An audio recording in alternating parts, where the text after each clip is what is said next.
So now you came up with this premise over a pretty simple conversation, right? About what you would do with the last 24 hours, Liv.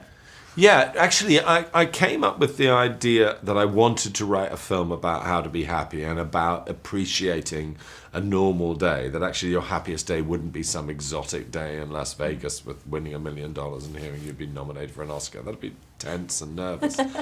But the idea, my first idea, was in fact to write a really simple film about a normal day. And then I thought, that'll be dull. So I then thought, I'll write a huge science fiction time travel movie where the person finally decides that all he would do with this gift is simply lead a normal day and travel back to the beginning of each day and just live it again and enjoy it more. Mm-hmm.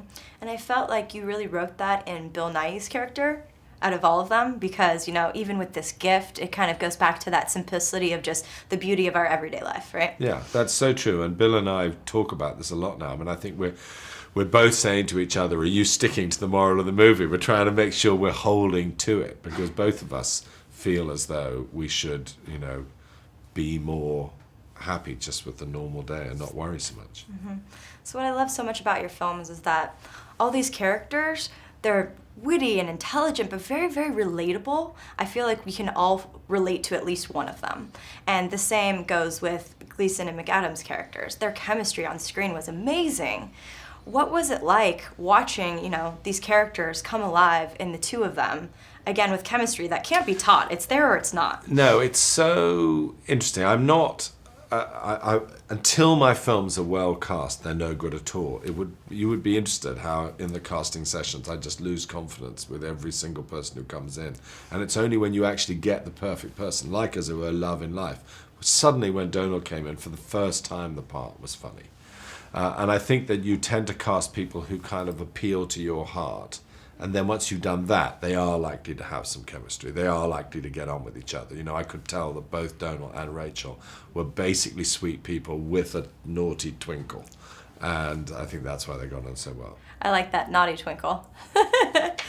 So, out of all the amazing characters that you have created, and there are so many of them, who do you think from a past film would have been a good addition in this film? Oh, what an interesting question. I don't know if you... I mean, that's an interesting question, because Spike, you remember who Hugh lived with in Notting Hill, if you've seen that course. movie? Very bad. He wouldn't have fitted into this movie at all. But there was a character in Four Weddings, a very sweet character played by James Fleet, who was the not very clever, posh, rich friend. I can imagine him fitting into this movie quite nicely. And then Bill's character in Love Actually could just have been on the telly, because I think it's 10 years since the movie came out, and I'm sure he would be re-releasing the movie, the dodgy song for Christmas, to try and make a few extra I think bucks. you should throw him in every movie, that character, the rock star. On the radio. Yes. So why do you think AMC theater audiences and audiences everywhere are going to love this movie?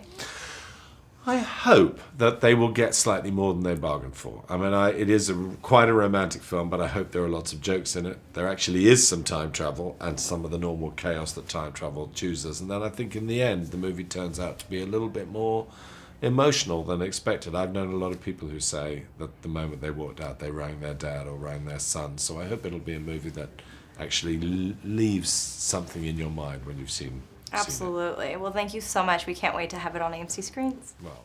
If you like this video, be sure to give it a thumbs up, and don't forget to subscribe to AMC Movie News on YouTube. It's free and a great way to stay updated with all the latest movie news, and check out our daily show, AMC Movie Talk. Also, don't forget to check us out on Facebook and Twitter to stay in the loop for our special prizes, giveaways, and contests.